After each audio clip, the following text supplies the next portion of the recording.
Shut up and sit down.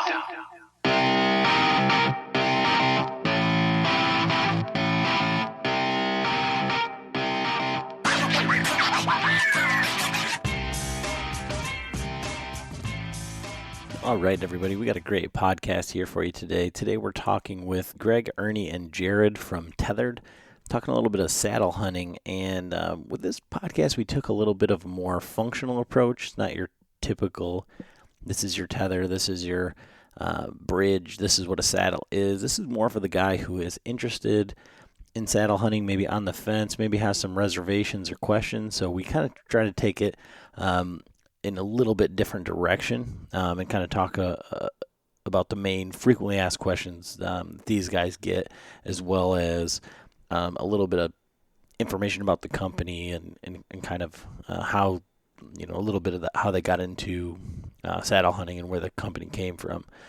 So real excited to bring you this one today. I hope you guys like it. And if you do, please leave us a review on whatever platform you're at. We're still at 41 reviews on iTunes. We've been there for like 6 months. So, I know that there's a lot of people downloading. I know that there's a lot of people listening. So if you could please leave us a review, give us a rating on whatever platform, that really helps us out.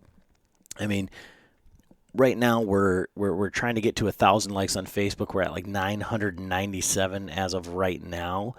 And we've got 41 reviews. So, if one or two of you could help us out with that, that would be great. And follow along with us on Instagram. That's probably where we're most active. Everything that goes on Instagram goes on Facebook as well. But we're going to be doing some more. We got some things coming on Facebook where we're going to start some streaming and kind of go back to the video that we started at the very, very beginning of this. That's going to take a little bit of time, but I'm working hard on that right now. Thank you to our Patreons. We had a new Patreon from Green Bay, Wisconsin, Bob. We really do appreciate it. You can find that link on the bowhunterchronicles.com website. It's bowhunterchroniclespodcast.com, but the links will be on Instagram and Facebook. If you guys want to check that out, if you like what we're doing, you want to help out the show, you want to help us push forward and do a little bit more of that video or something like that, please, don't hesitate to do that. We do really, really appreciate it. Thanks again, Bob. And this weekend, August 17th, I'll be up at the Michigan Backcountry Hunters and Anglers Rendezvous, and I'll have a bunch of koozies and things in my backpack. I'm going to be doing some podcasting up there. John's going to be out of town. I'm going to try and get Frank to come up there with me and kind of hang out and hopefully meet a bunch of the listeners. And I'm going to have a bunch of koozies, so if anybody sees me walking around or wants to come up and say hi, I'll have some koozies, and I'll hand those out to you as you come up and say you're a listener. We really do appreciate you, and if nobody listened, we'd still be doing all this stuff, but we just, I don't know, I don't think we would be quite as motivated. So as much as we hope that we're helping you out.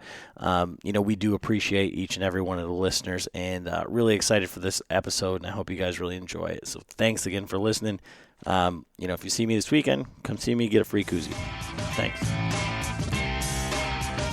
Hey, everybody. Welcome back to another episode of the Bowhunter Chronicles podcast. Adam and John here. And on the other end of this line is a podcast that's taken a long time. It's been hard fought to get. We wanted to talk a little bit of saddle hunting, and I've been going back and forth with Greg, G2 Outdoors, Tethrd for about 2 years now. I think since 2 Februaries ago, we've been talking podcasting, and it just hasn't come together. And so today we've got the opportunity to talk to Greg, Ernie, and Jared Shaffer from Tethrd. So how are you guys doing today?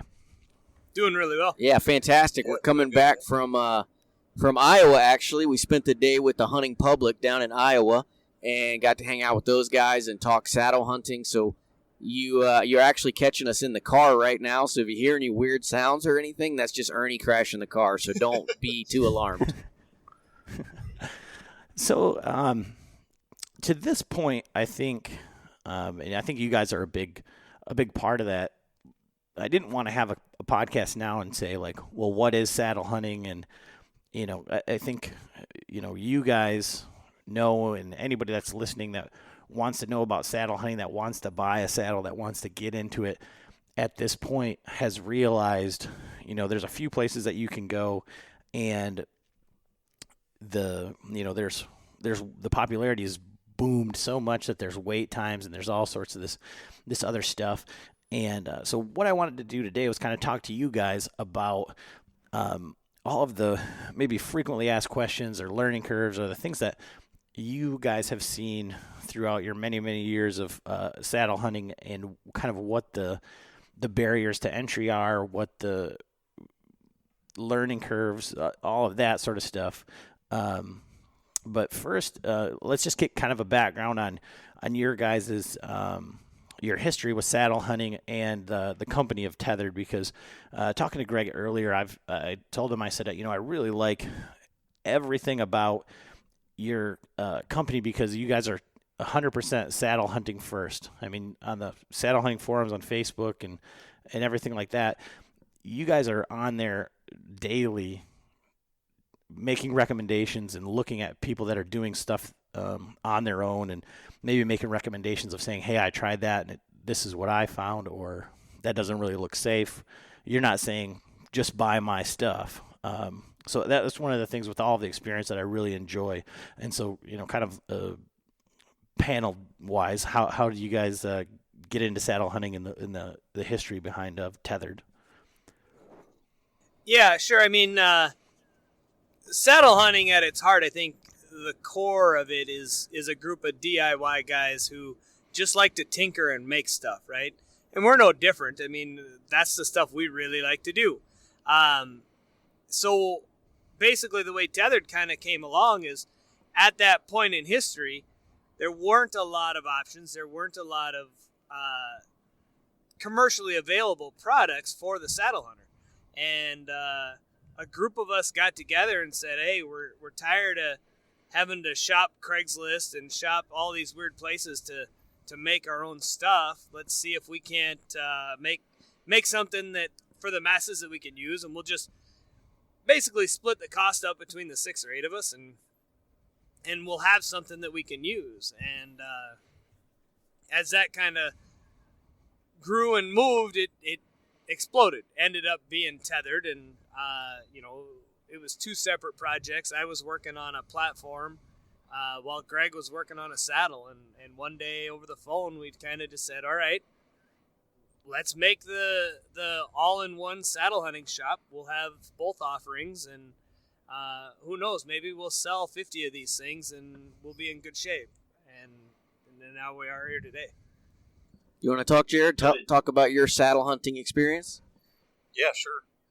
So I started saddle hunting back in 2014, just out of necessity, basically, just trying to lighten my load, because I was carrying a heavy climbing stand and I was filming all my hunts. So, I dove down that rabbit hole, and I think at that point the forum, the saddlehunter.com forum, had just kind of got started, and it was me and Greg and Ernie and a couple other guys in there that we were just constantly sharing DIY ideas, and it just kept evolving from there. And when Greg decided to launch his saddle and start Tethrd, he called me up and said, hey, do you want to test a saddle for us? And how can I turn down something like that? So I jumped in with him, and it's been a crazy ride ever since. Yeah, it's really, Jared has been there since the beginning of Tethrd.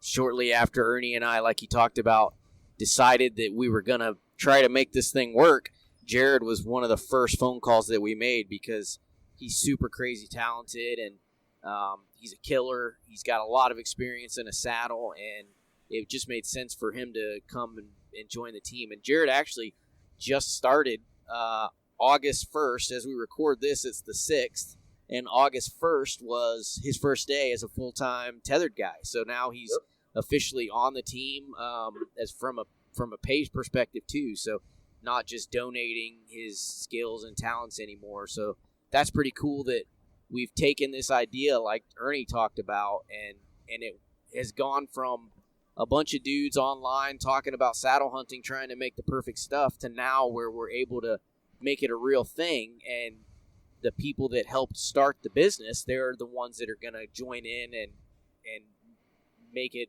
a lifestyle, which is pretty cool. And so,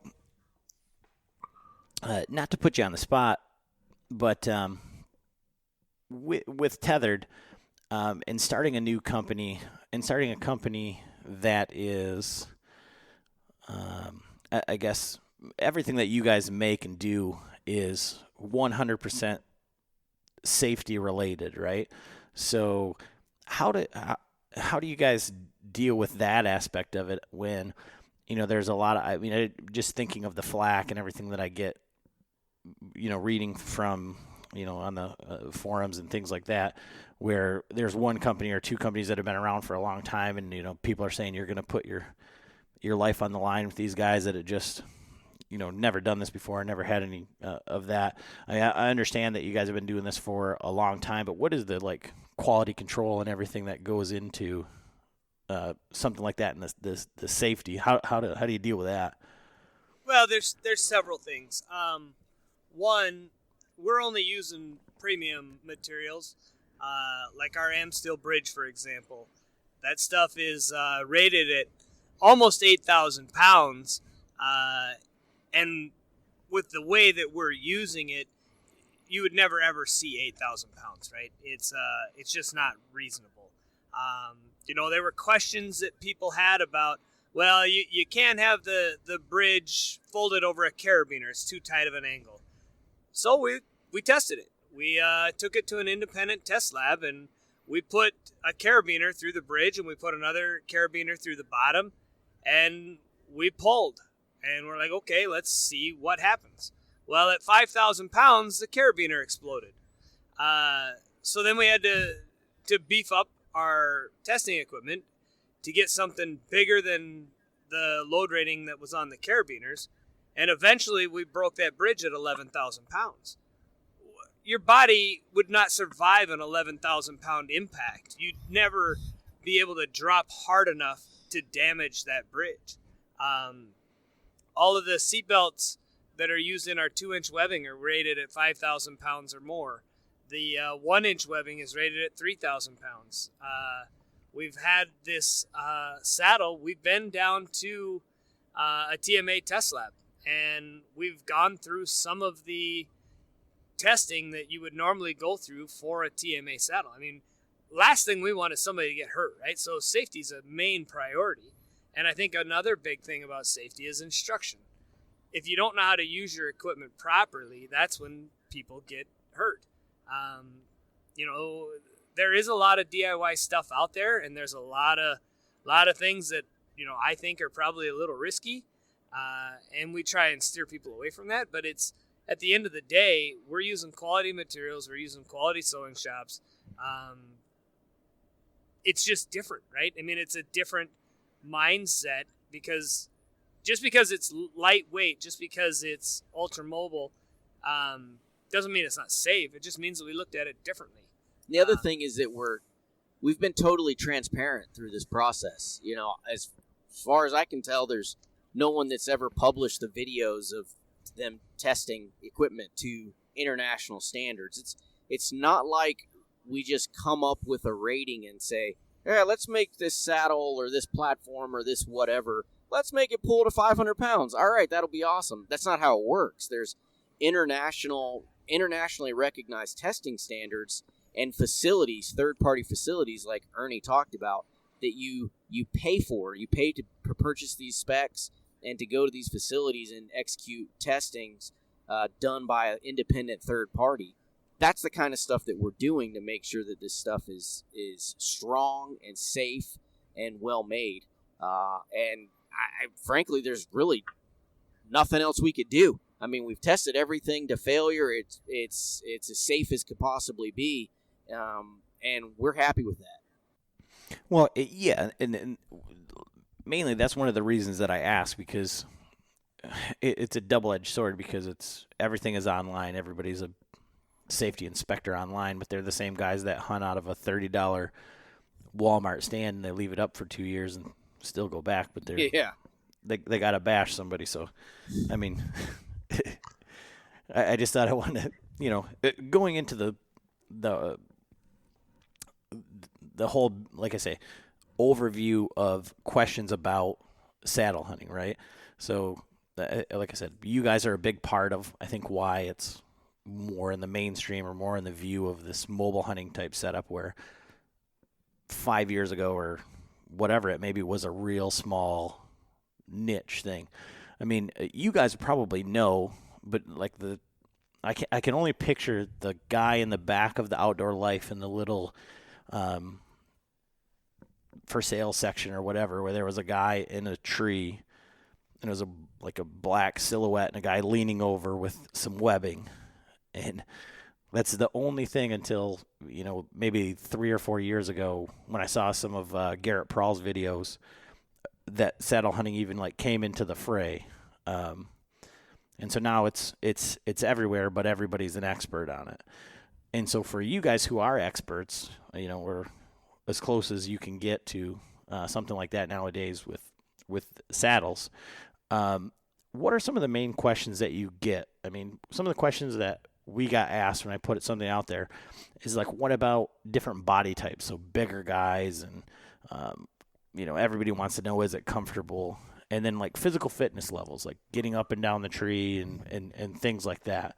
So what have you guys seen in the people that you've put into saddles, the guys that you've introduced to saddle hunting, and maybe things that you've seen along the way yourselves? Yeah, I mean, comfort is probably the number one thing. I mean, guys look at it and they, guys that come from tree stands and they automatically say, well, there's no way that could be comfortable. So, we've just been really trying to educate people on how to use a saddle basically and how to set it up for your body type. And, that's probably the main thing that we see is just misinformation that's out there and trying to, just get that info out there, just showing that you really can be comfortable. And it just takes a little bit of, adjustment, a little bit of practice. Safety is definitely probably, it may be bigger than comfort. Greg, you want to talk about the safety aspect that people question? Yeah, people often ask, there's a handful of questions. Is it comfortable? What do I do with my feet? How do I shoot out of it? It can't be safe. I'm going to fall and I'm going to die. And we've all heard those questions 1,000 times. And Ernie, as he's been going through the trade show circuit over the last couple of months, he's probably fielded that question in person more than anyone else in this conversation. But I've been asked hundreds of times online, on my YouTube channel and on saddlehunter.com and on social media, those same questions. And Jared hit the nail on the head. You really can work through all of the objections or the cons or the negatives or the insecurities that you might have about saddle hunting if you're willing to keep an open mind and try new things and give it a fair shake. In 15 or 20 minutes in your backyard, 6 inches above the ground, you can work through pretty much all your questions. You can figure out how to shoot. You can figure out how to move the saddle around on your body and to adjust your tether length to make it comfortable. You can flip upside down and test the safety. You can do all of those things in really just a few minutes in your backyard if you're willing to give it a try and if you're willing to keep an open mind to learn something new. It's really not that complicated. I tell people all the time that there's definitely a learning curve, and there's a learning curve both physically and mentally. You have to get your body kind of used to it, what I like to call saddle shape, which doesn't really mean how fast can you run a mile or how many push-ups you can do or how much can you bench press. But when you hang in a saddle as opposed to sit on a metal tree stand, the geometry and the physics, it's just different. So it takes a little bit for some people's bodies to get used to it, and I call that getting into saddle shape. And there's also the mental aspect of it, of learning a new thing, of trusting your gear, of keeping an open mind. Those can all be negatives if you're not willing to try and to keep an open mind. So on that saddle shape thing, one of the things that I've encountered, I guess, and I would say that I am not in saddle shape, But in the experience that I've had practicing, in doing this, one of the things that I've found, and this I think is probably another one of the questions that you guys get more often than not, is what about bridge height? When I've talked to Aaron Blicey, he lives over by John Eberhart and was introduced to saddle hunting long ago, and so he was hunting out of trophy line saddles for 10, 15 years or whatever, and he said that he was always taught as high as you can reach, and now it seems like it's lower. It's going to ultimately depend on comfort, but for me, one of the things that I've noticed, and maybe I'm doing everything ultimately wrong, is like where I'm comfortable, I have a real hard time like standing up straight because I'm like leaned back, and then I have to like almost like lean forward to the tree and then stand up and let the weight off of the tether to stand up. And that's something that really was difficult for me.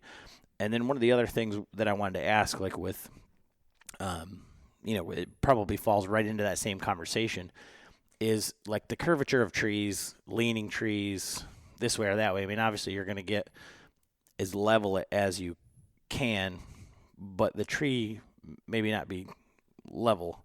So one of the things that I've found, and like I said, my setup probably wasn't set up perfect, and it's going to be one of those learning curves, but like, man, some of the times when I was set up, like if I lean too far, it's like I'm going to fall and swing around. And maybe that's into the trusting your gear thing, but it's definitely right there. So, I mean, that sort of stuff, how do you, for someone who gets one the first time and there's a million guys online that say, well, I got a saddle and it's not comfortable and it's, so scary and all this stuff. And I think that's the not open mind person. But like how those things are things that I've encountered in the short time that I've been in a saddle that I'm working through. So do you have any tips for those types of things? Yeah, I think that's one of the negatives about saddle hunting is that you can't go to Cabela's or Bass Pro Shops or insert sporting goods store name here. You can't go there and talk with a knowledgeable person that can walk you through the setup procedures, that can walk you through the pitfalls that are common to people that are learning the system. If you wanted to buy a tree stand, you could go to any one of those sporting goods stores, and that guy or girl who's helping you, they could explain, what they're hearing from customers about the comfort of this particular tree stand. Or you can find, this one or that one, and there's lots of resources available for how to get comfortable in something like that. Whereas you don't have that opportunity with a saddle hunting setup. You've got to buy one or get a buddy that's got one, and hopefully one of you have figured it out, or it's really intuitive, or you just get it right away. But it's definitely one of the cons that that learning curve exists, and that it's not easily you can't overcome it that easily for some folks. Now, some of the tips that I would say, reference to your specific situation, is most likely it's a setup. It's a setup problem. You may have your tether too high. You may not have enough slack in your tether. You may be wearing the saddle too high or too low on your body. I would guess that's the most common thing that we see and that we're able to help people with, is generally people have the tether too high, and we tell them to move it down, and that fixes a lot of it. Or they have the saddle too high up on their waist, where the top belt of the saddle is up equal to or higher than where they would wear a belt, and that's generally too high. Most people find it more comfortable if you slide it down more underneath your butt. But those are real common things, and if you were with me at a tree or with a knowledgeable person, we could fix that in like 2 minutes and you would have it solved. But for most folks, they don't have that resource, and that's something that's difficult to overcome. And so with that, how do you, as a saddle hunting community, what's going on to kind of, you guys are direct to consumer. Everything seems to be, direct to consumer.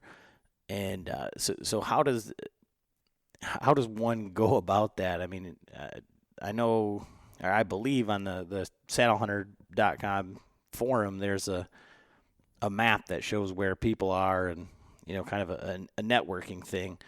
But how do you overcome that? Because that is the problem. Or is there any way that you can replicate that at home before you go there? And even going to a show, you're going to be able to get in it and sit in it for a few minutes, and then you're going to either have a terrible experience depending on who showed you, or you're going to buy one if they're available.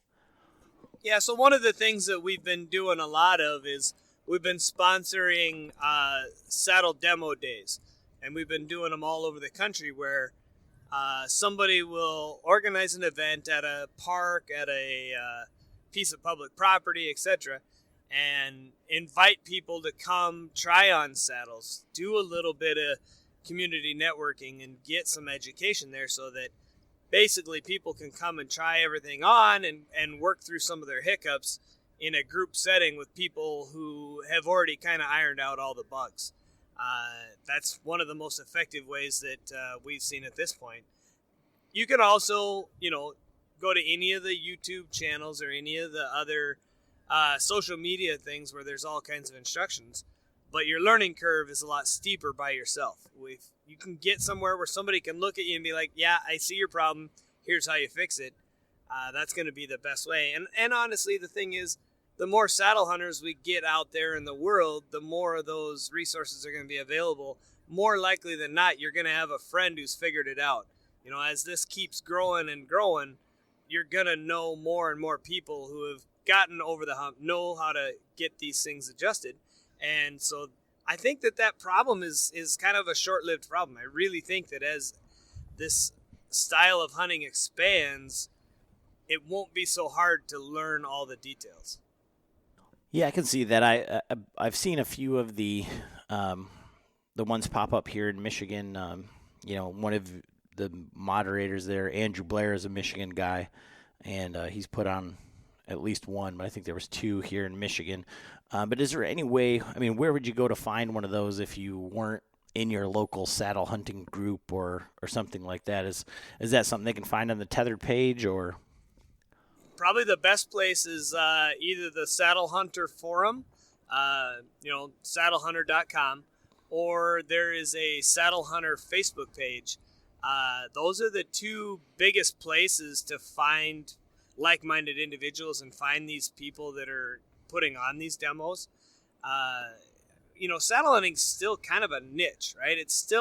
We're still kind of the nerds in the room that are doing this on the side. And so you got to kind of go to the math classroom where the nerds are to find them. But you bring up a really valid point, is that is the main con to me, or main negative, when I think about the things that make it difficult for people to learn about saddle hunting or to get into it. I think the accessibility to gear and to experienced folks that can help them out is a big deal. Now imagine you got a climbing tree stand.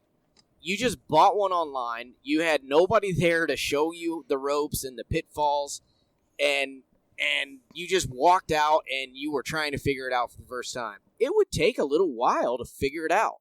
And it's no different with this. I would say 6 out of 10 folks that get into saddle hunting, it kind of clicks right away. My brother was one of those 6. I sent him a saddle. He was going to go to Kentucky on a rut hunt last year.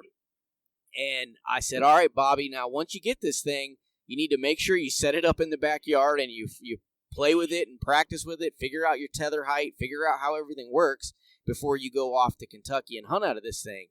And, of course, he didn't do that. He got the saddle, threw it in his pack, and drove out to Kentucky and hunted with it for a week. And he called me, after the second day, and he's like, Greg, I don't know what you're talking about. This thing was awesome from the moment I put it on. I never had the first issue. It was just, I took to it like a duck to water. And I did not have that experience when I got into saddle hunting. So 6 people out of 10 get it right away.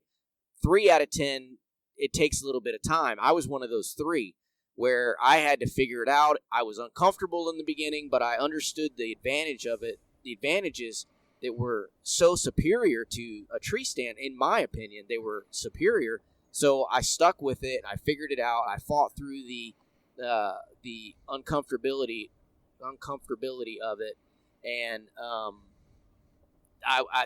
that was how it worked for me. Then you're gonna have one guy out of 10 that just either doesn't give it a fair shake, or you can't get the hang of it, or for whatever reason it just doesn't work.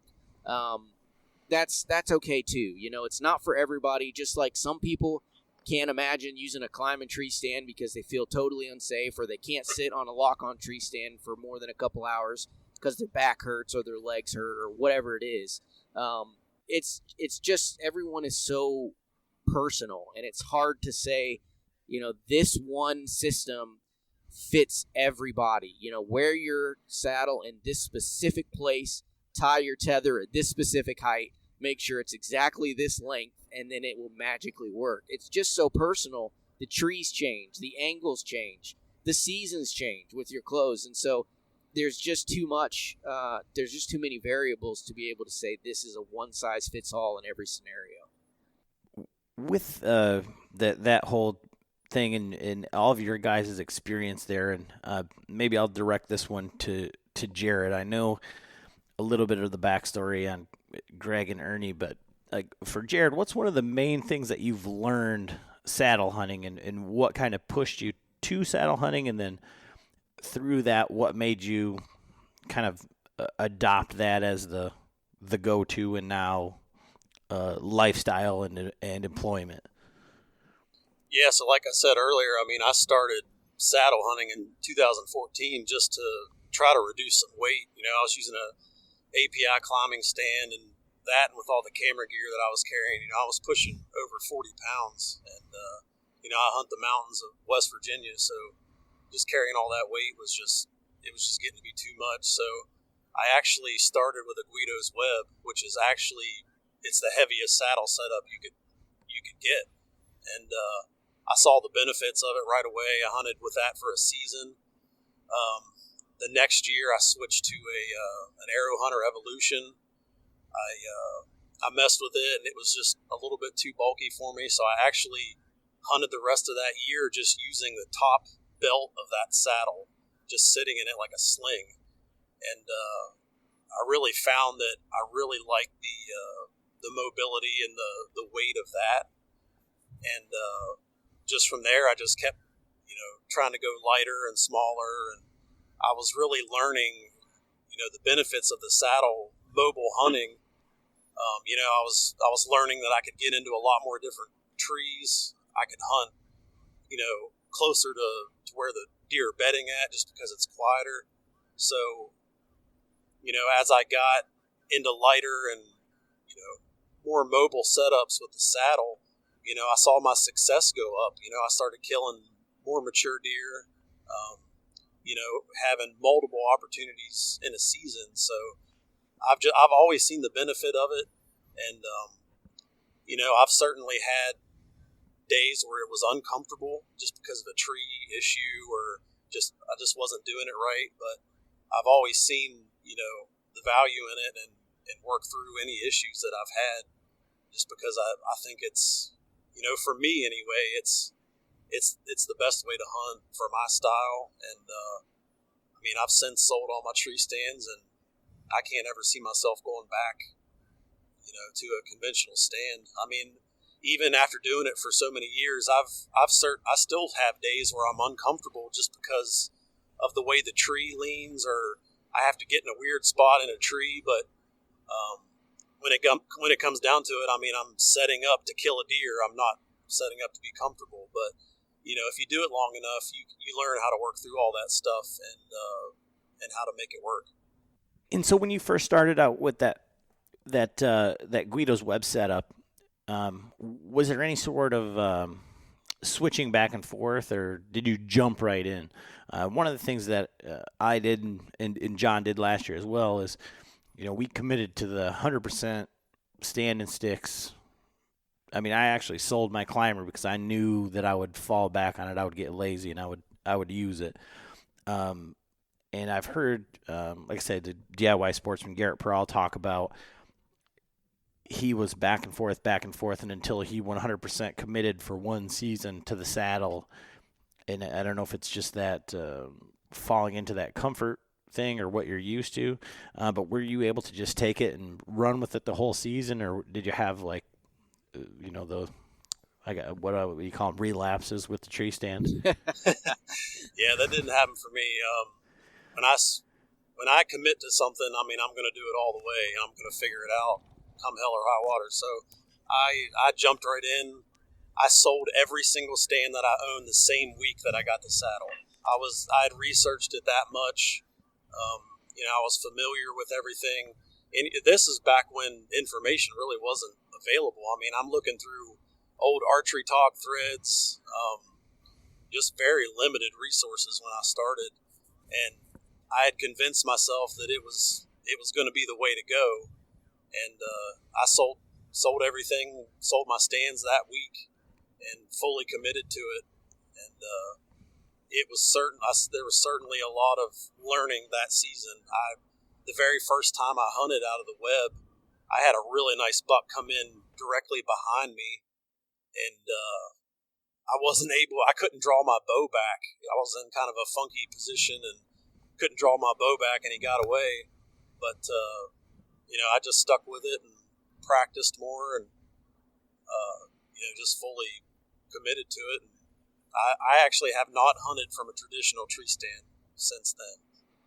And with the saddle and the filming, have you seen added benefit to?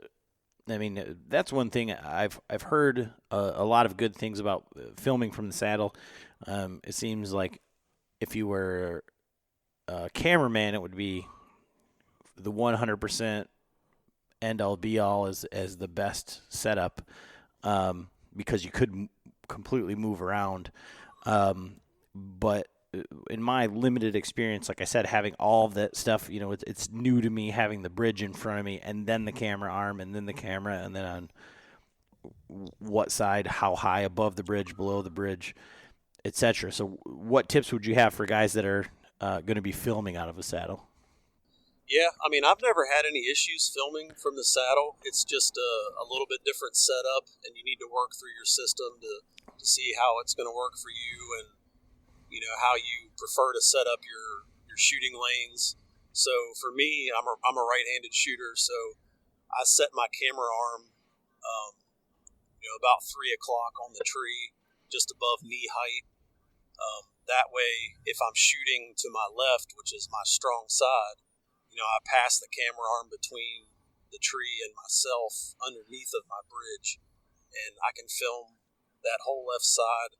If I have a shot out in front of me, I can swing the camera around the tree and film all of that.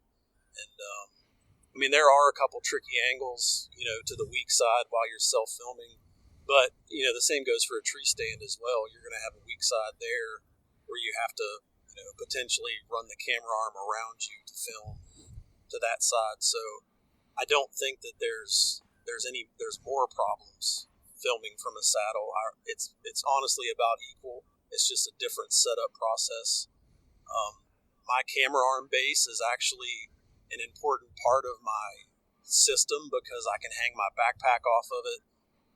I don't use knee pads. I use a small XOP seat pad, and that actually hangs off of the strap that goes around the tree for my camera arm. So the camera arm is kind of pulling double duty. It's a gear holder. It's my knee cushion holder. So,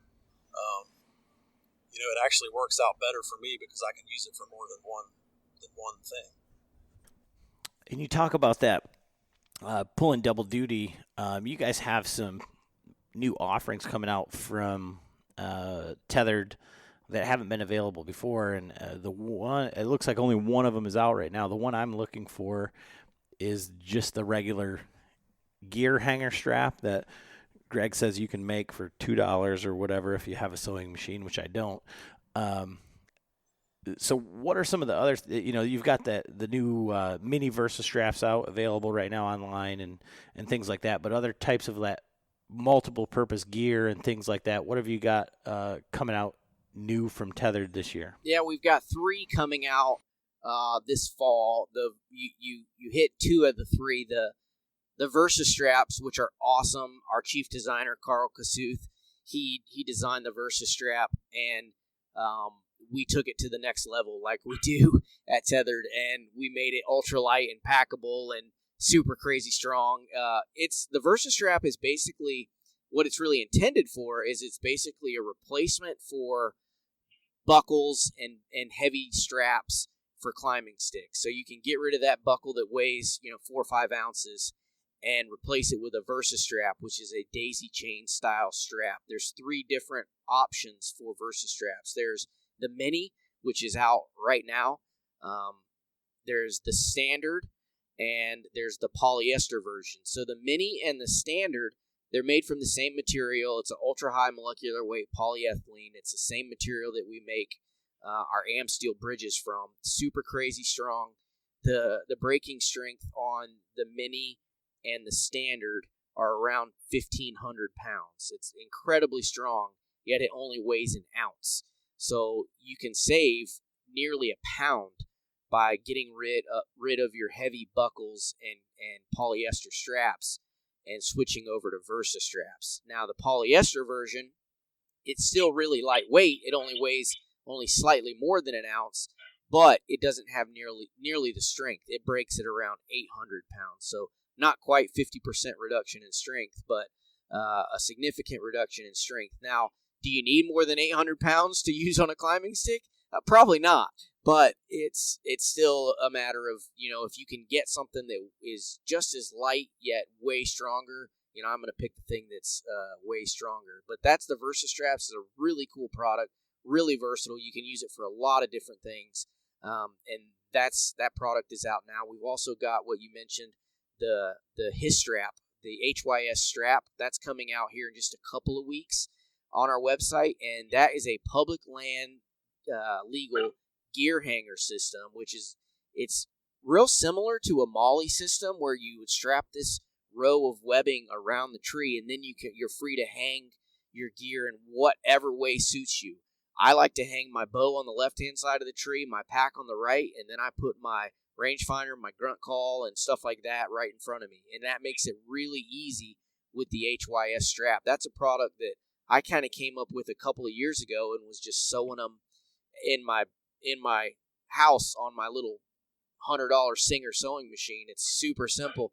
I mean, if you've got a ratchet strap in the garage or some webbing, all you have to do is fold it over, make a bunch of loops, and you're good. So you can make this thing for next to nothing. Or if you're not, like you said, if you don't have a sewing machine or you're not real handy with that kind of stuff, you send us $20 and we'll send you one. Whatever works for the hunter. That's what we're really about. I mean, we'd almost rather you make it because we love guys that do DIY. It keeps you engaged in hunting year-round. It makes you pay attention to your gear. It gets you more creative when you start making your own stuff because you start seeing different ways you could reuse and multi-purpose items. So we love it when guys DIY stuff. So please, copy our design, make it better, make it cooler, make it your own. That's totally fine with us. We encourage it. And then the last thing that we have coming out this fall is the Predator Pack, which is a small, ultralight, early season pack designed around our Predator platform.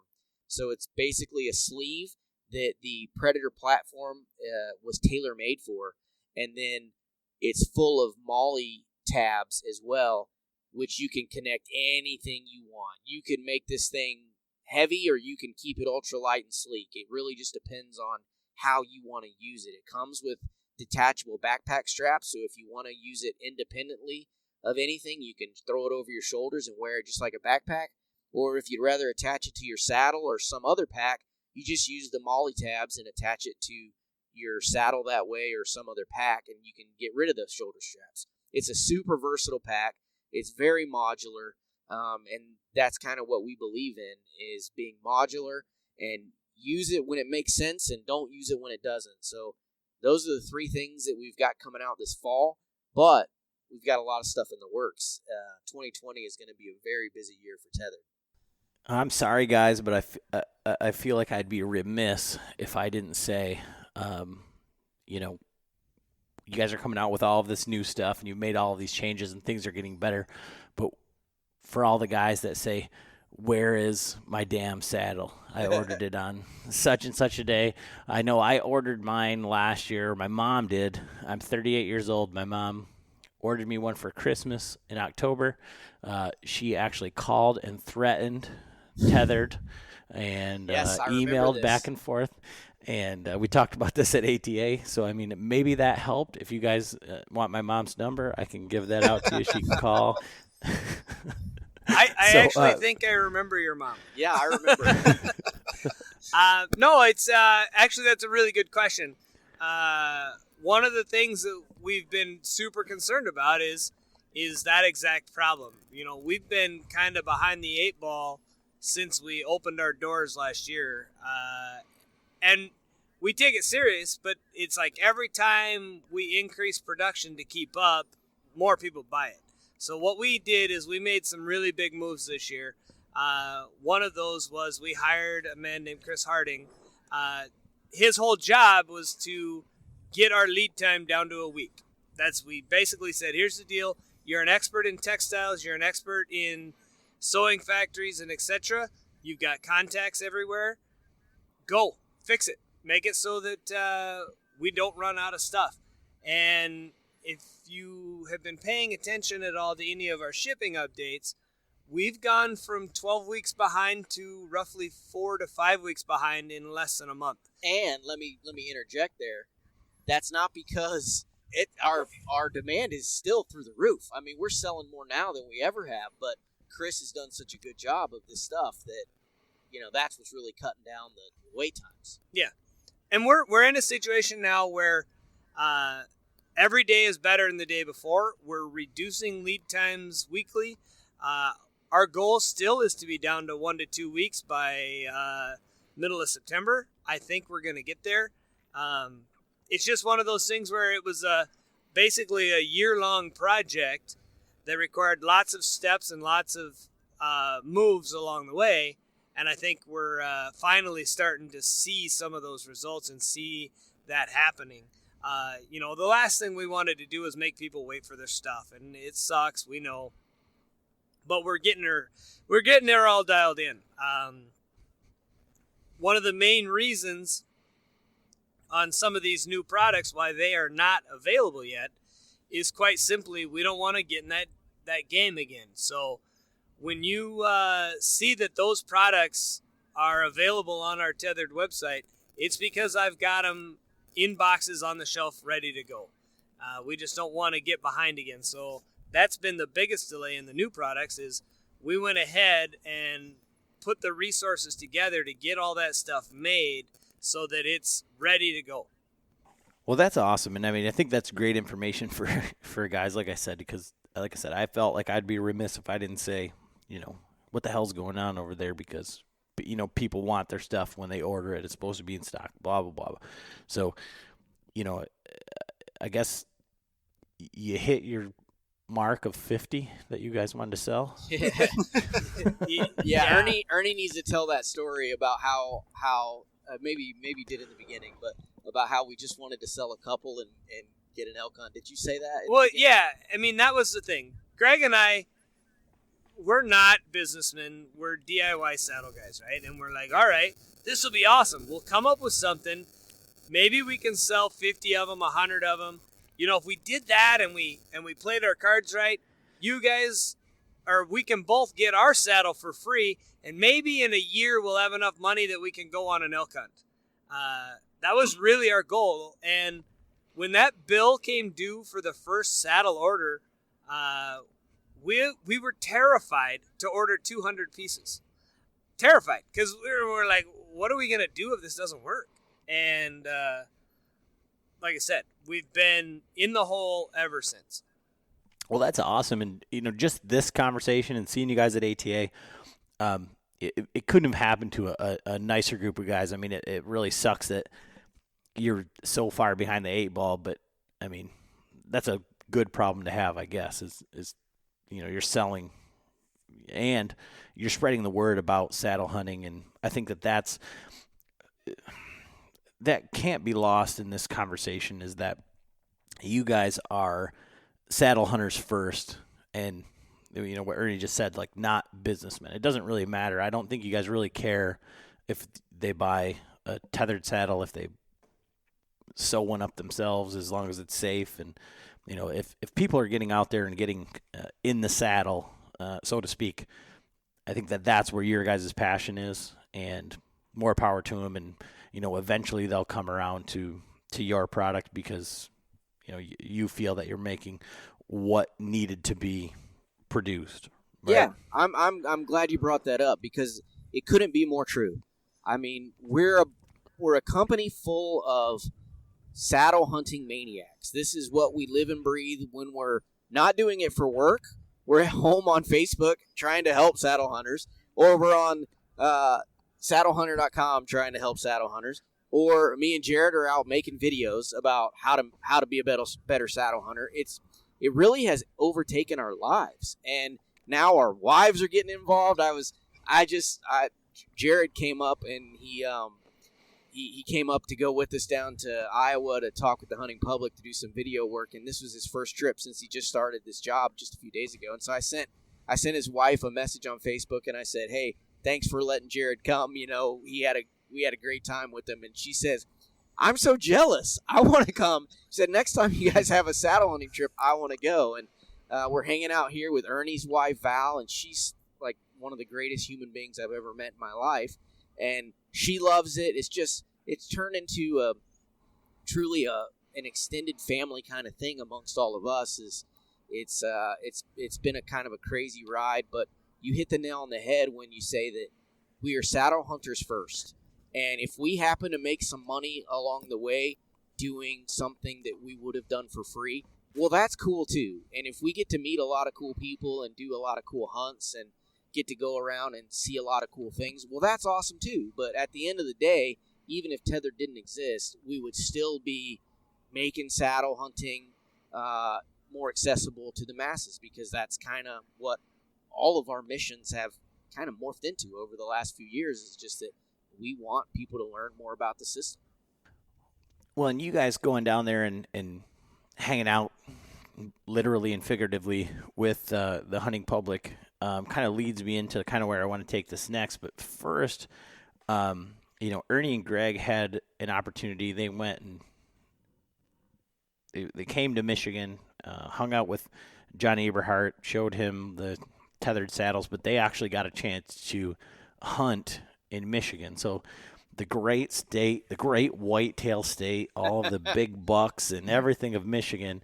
I wanted to know how your experience was and versus your expectations versus kind of what came next. Well, I mean, anytime you get to spend some time with John Eberhart, you're smarter when you leave than when you get there. He is a wealth of knowledge of saddle hunting. He's a wealth of knowledge of deer hunting in general. And so it was really cool to be out on his property and pick his brain a little bit and ask some questions and ultimately sit in some of his stands that were prepped. I mean, I call them stands, but they're just a bunch of railroad spikes and trees that you climb up and hang your tether from. But to be able to hunt his properties and do that was just a huge, huge thing and a big learning curve for us. Now, that being said, John didn't put us in his A-plus stands. And, we knew it, and he joked about it later. He put us in the training wheel stands, basically the stands that no matter how bad we screwed up the area with our scent control or our noise or our entrance or our exits or any of that, it wasn't really going to negatively affect his deer hunting that season. But the fact that he even took us out was a huge blessing and whatever else. And we kind of surprised John. We went down there without really telling him what we were bringing and what we were doing, and set up all of our cameras in his basement. And we said, all right, we're going to kind of do this live and see what kind of reaction we can get out of John. And we handed him the Manus saddle, and the whole thing was, we're just going to film this and see what happens. Now, thankfully, the reaction was good. Otherwise, you guys would have never seen the footage. And so it ended up being great, and John has been on Team Tethrd ever since. And the hunting in Michigan, the deer that you saw versus what your expectations were. I mean, obviously being saddle hunters and, coming to Michigan and seeing John Eberhart is like that's I don't even know how to like create an analogy for that because, he's a great hunter, albeit forget the saddle, forget that it's Michigan.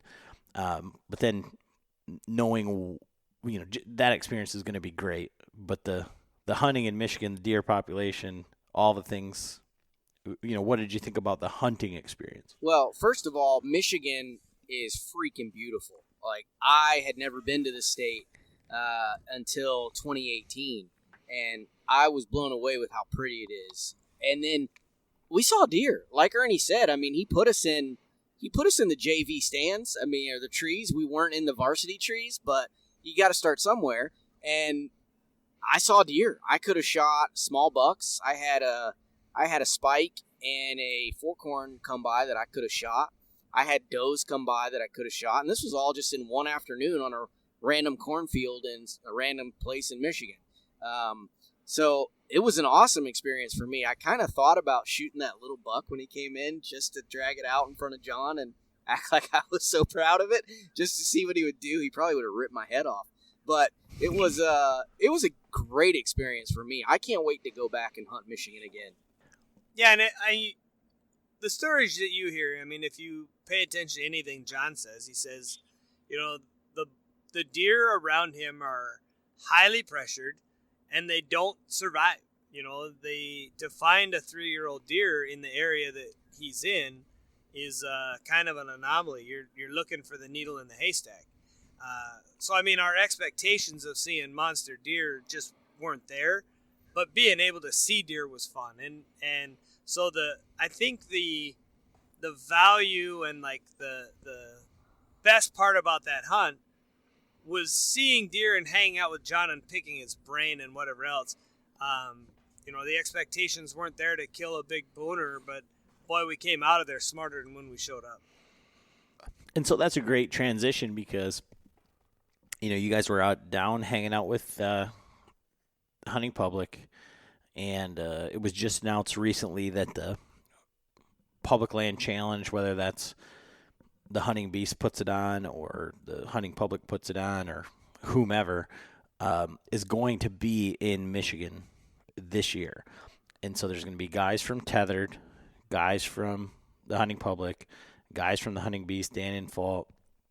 They're coming to Michigan to, kind of duke it out, I guess, and walk into ground they've never been on and kind of test their mettle there. So who are you guys sending back to Michigan, and how do you think that whole thing's going to play out? And I have to imagine that was part of your conversation today with the Hunting Public guys. Yeah, we're sending our whole crew. We're going to stack the deck in our favor. I mean, you know what I mean? Why? We're not going to bring a knife to a gunfight, that's for sure. But, yeah, me and Ernie are going. Jared's going. A couple other guys from our team are going. Adrian Wilson and Ted Bright, a couple of guys that are just absolute killers. They're going to come up there with us. Now, the way that the challenge works, only one of us are going to be quote-unquote in the Public Land Challenge, and that's going to be either me or Ernie. We'll represent Team Tethrd, and we'll probably flip-flop, to be honest. He'll probably hunt for a few days, and then I'll probably hunt for a few days, and we'll switch off being cameraman or something like that. But then the rest of our crew, they're going to be hunting in the same area, getting the same, they're basically going to be doing the same thing. They just won't be, official entrance into the Public Land Challenge. John had shoulder surgery this year, so he is 99% not going to be able to hunt because he won't be able to draw his bow.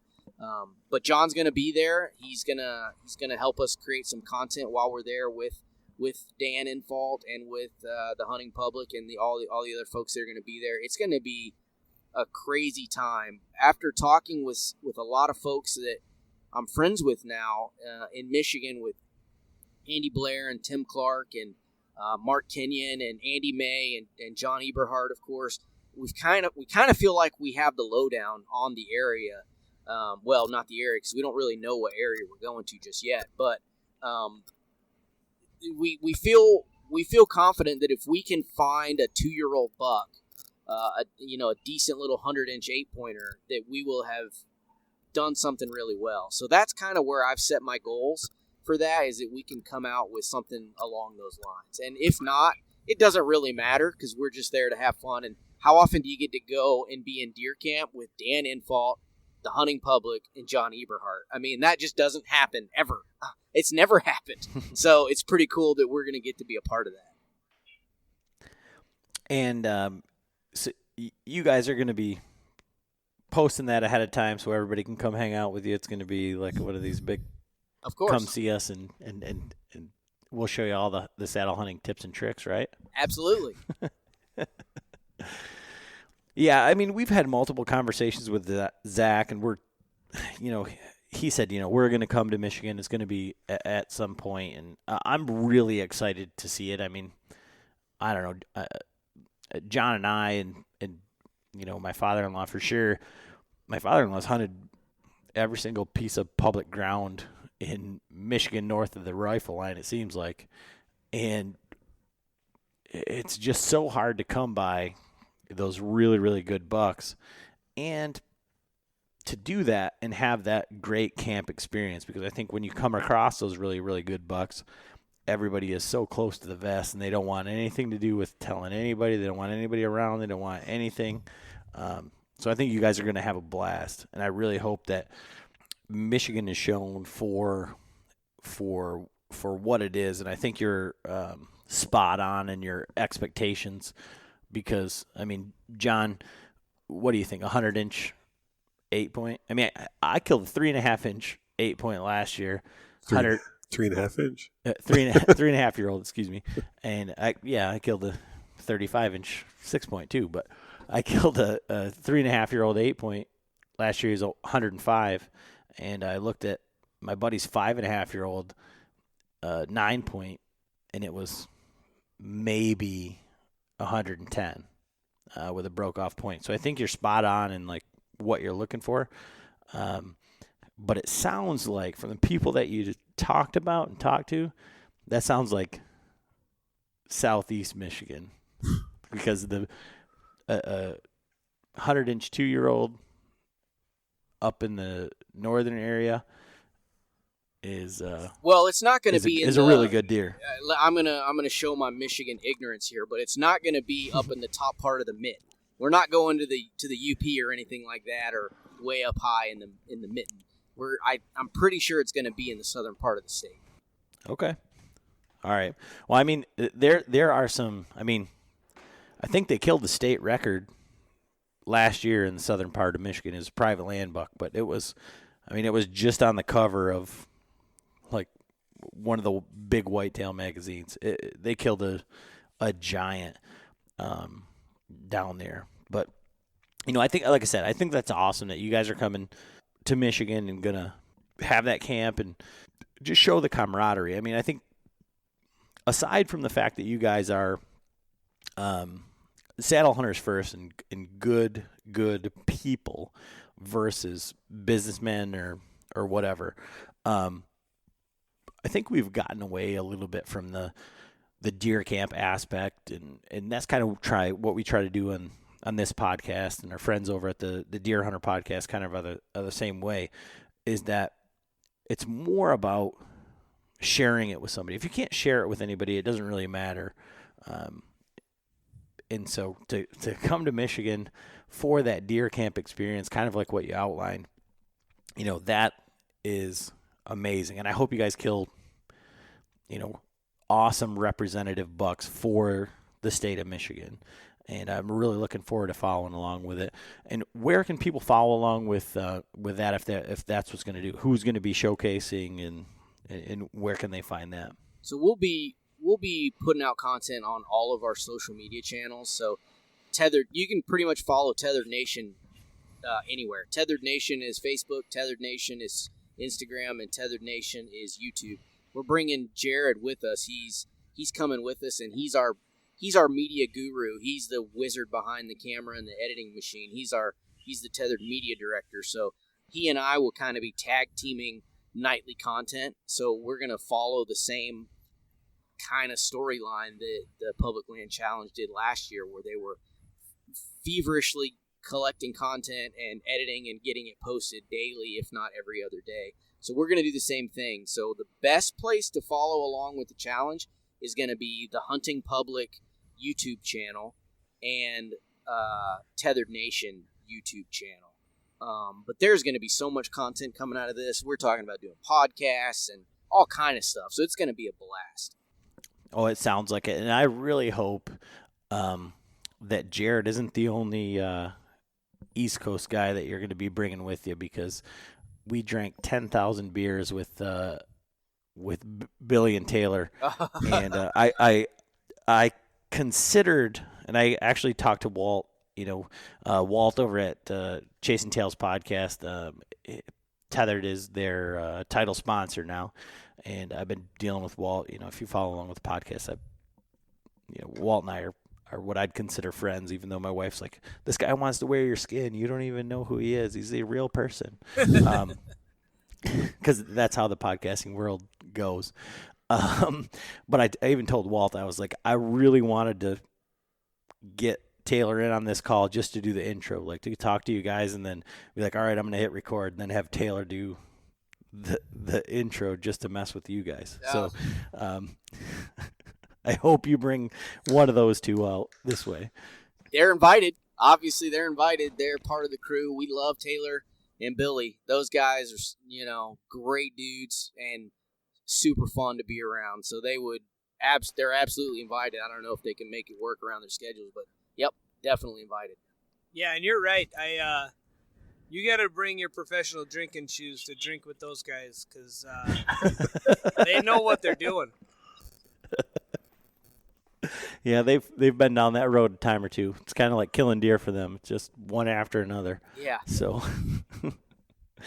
but guys, I really appreciate you taking the time, and I feel really bad. It's taken this long to kind of get together and come together on this. But like I said, this wasn't your typical saddle hunting podcast where this is a tether and this is a platform and this is what you need.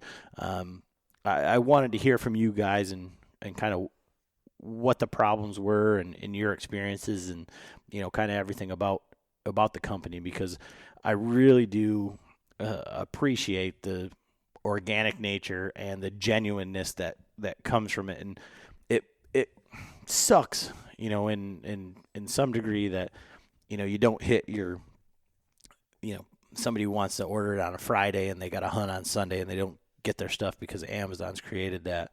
So, that part of it sucks, but you guys, your hearts are in the right place and you're doing it for all the right reasons. And that's kind of what I wanted to showcase on this podcast. So I really appreciate you guys taking the time. It's been a long day, long weekend, long, everything for you guys. So I appreciate you taking the time to talk to us tonight. Well, I'm super glad we finally made it work out. Like you said, we've been trying to have this podcast forever, and then we even got to hang out with you guys quite a bit up at ATA, which hopefully you guys are going again this year. And if you are, we'll link up again. It's going to be closer to you this year because it's in Indianapolis, right? You guys, hopefully you're planning on going, and if you do, make sure you link up with us so we can hang out and have some more beer with Taylor and Billy. Yeah, we're doing everything that we can. We're going to get in on those Tethrd tickets, right? We'll just send you guys a check. You got it.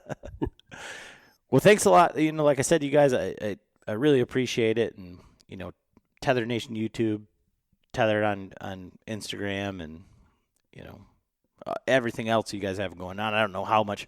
Jared, are you still producing content now that you're on the payroll, or is everything going to be Tethrd?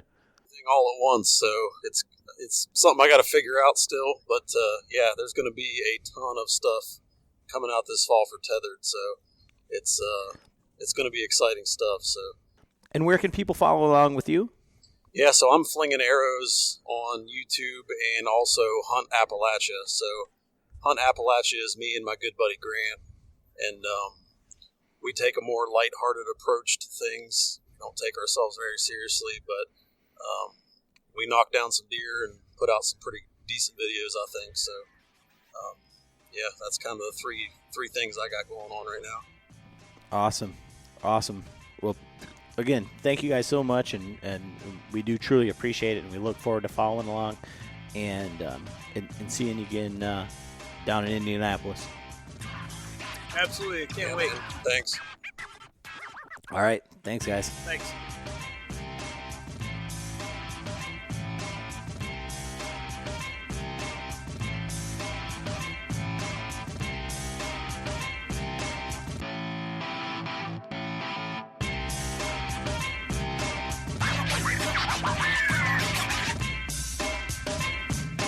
Romantic, isn't it?